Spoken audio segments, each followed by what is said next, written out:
بسم اللہ الرحمن الرحیم۔ السلام علیکم۔ حضرت ابراہیم کا ذکر ہم کر رہے تھے۔ حضرت ابراہیم خلیل اللہ یعنی اللہ کے دوست کا لقب ان کو تھا۔ وہ اللہ تعالیٰ کے قریبی ترین انبیاء میں سے ایک تھے۔ ویسے تو تمام انبیاء ہمارے لیے قابل احترام ہیں، لیکن اگر ہم سیرت کا مطالعہ کریں تو جناب خاتم النبیین حضرت محمد صلی اللہ علیہ وآلہ وسلم کے بعد حضرت ابراہیم کی فضائل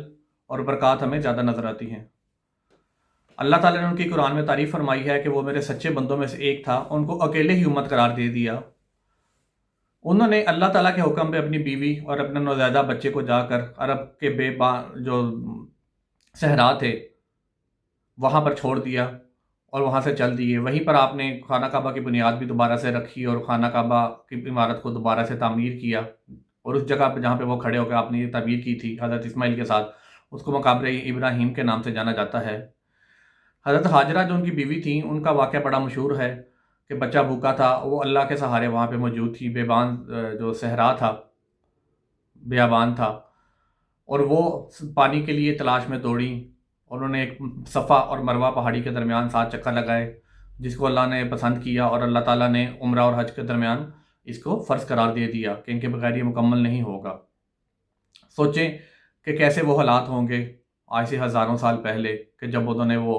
گرمی کے موسم میں پتھریلے بنجر پہاڑوں پر دوڑ لگائی ہوگی۔ تب حضرت اسماعیل نے اللہ کے حکم سے ایک جگہ پہ ایڑیاں رگڑی تو وہاں سے چشمہ جاری ہو گیا،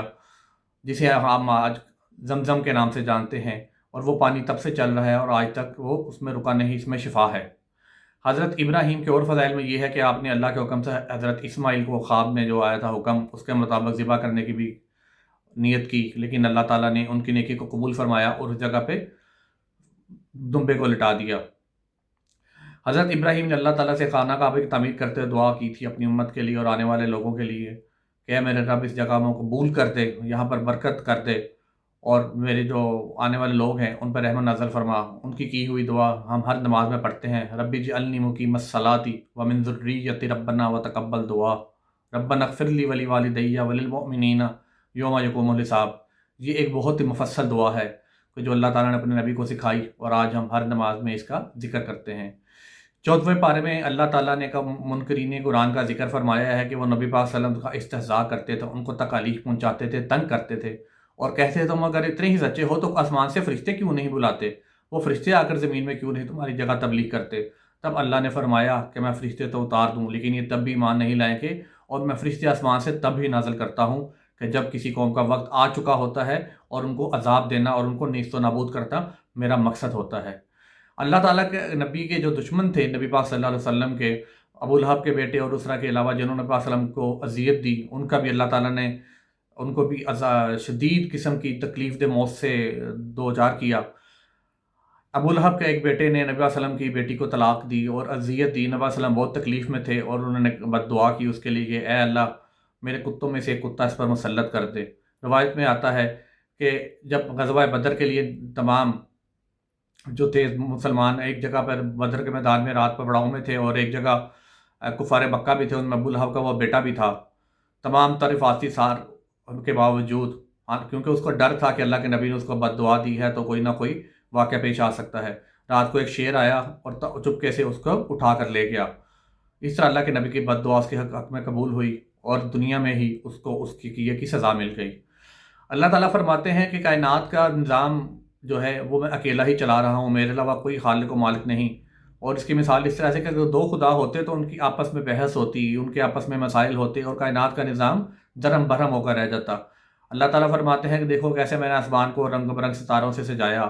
کیسے سورج اور چاند اپنے مقررہ راستے پر چل رہے ہیں۔ پرندوں کی مثال بیان فرمائی کہ کیسے وہ ہوا میں معلق ہے، اور ان کو ان کے رزق کی فکر نہیں ہوتی، وہ صبح رزق کی تلاش میں نکلتے ہیں، اور جو اللہ کے حکم سے ان کو ان کے مقدر میں ہوتا ہے لے کر اپنے گھونسلے میں واپس لوٹ آتے ہیں۔ اس میں مسلمانوں کے لیے، ہم انسانوں کے لیے سبق ہے کہ توکل رکھیں اور ضرورت سے زیادہ سمیٹنے کا اللہ تعالیٰ نے منع فرمایا ہے، اور اللہ تعالیٰ فرماتے ہیں کہ میری راہ میں خرچ کریں، اسی کا اجر و ثواب ہے۔ اسی طرح اللہ تعالیٰ نے فرمایا کہ آپ کافروں کی ہرزہ سائی سے پریشان نہ ہوں، بے شک یہ لوگ جتنا بھی آپ کو تنگ کر لیں، اللہ کا دین سچا ہے۔ اللہ تعالیٰ نے رمضان کے مہینے میں قرآن پاک کو نازل فرمایا، اور اللہ تعالیٰ نے اس کی حفاظت کی ذمہ داری خود لی ہے۔ تو جو لوگ بھی آپ صلی اللہ علیہ وسلم کو تنگ کرتے ہیں اور کہتے ہیں کہ یہ کسی بندے کا نعوذ باللہ گھڑا ہوا کلام ہے، تو آپ صلی اللہ علیہ وسلم سے کہتے ہیں کہ اگر ایسی بات ہے تو لاؤ کسی بھی بندے کو جو جیسا کلام لا سکے، لیکن ظاہر ہے ان کے پاس ایسا کوئی جواب نہیں تھا۔ اور اللہ تعالیٰ کا کلام جو ہے وہ تا قیامت بغیر کسی فرق کے انشاءاللہ تعالیٰ ہمارے دلوں کو، ہماری زندگیوں کو منور کرتا رہے گا، اور انشاءاللہ العزیز آخرت میں بھی ہمارے نجات کا باعث بنے گا۔ رمضان قرآن کا مہینہ ہے، اسی میں قرآن پاک نازل ہوا، اور اسی میں ایک رات آتی ہے جو آخری 5 طاق راتوں میں اللہ تلاش کرنے کا حکم دیا ہے، جسے ليلة القدر کے نام سے جانا جاتا ہے، جو 1000 مہینوں کی عبادت سے بہتر ہے۔ دن میں بھی عبادت کریں، رات میں بھی قرآن پڑھیں، ترجمے کے ساتھ پڑھیں، نمازیں پڑھیں، نوافل پڑھیں، درود شریف کی کثرت پڑھیں۔ ان تمام جو گنتی کے چند دن ہیں جو رہ گئے ہیں ہمارے پاس، اس میں جتنا رب کو راضی کرنے کی کوشش کر سکتے ہیں کریں، استغفار پڑھیں، اور انبیاء کی سیرت اور قرآن پاک کی تعلیمات جو میں کوشش کرتا ہوں کہ مختصر سے وقت میں روزانہ آپ کو کچھ بتا سکوں،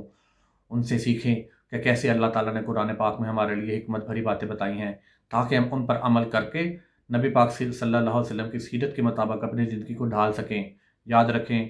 زندگی جو دنیا ہے وہ دین کے مطابق ہی چلنے کا نام ہے، اسی میں ہمارے لیے آسانی ہے، اسی میں ہمارے لیے بے شک بہت سی آسانی ہے۔ اللہ تعالیٰ ہم سب کے لیے بہت سی آسانیاں کرے، آمین۔ السلام علیکم۔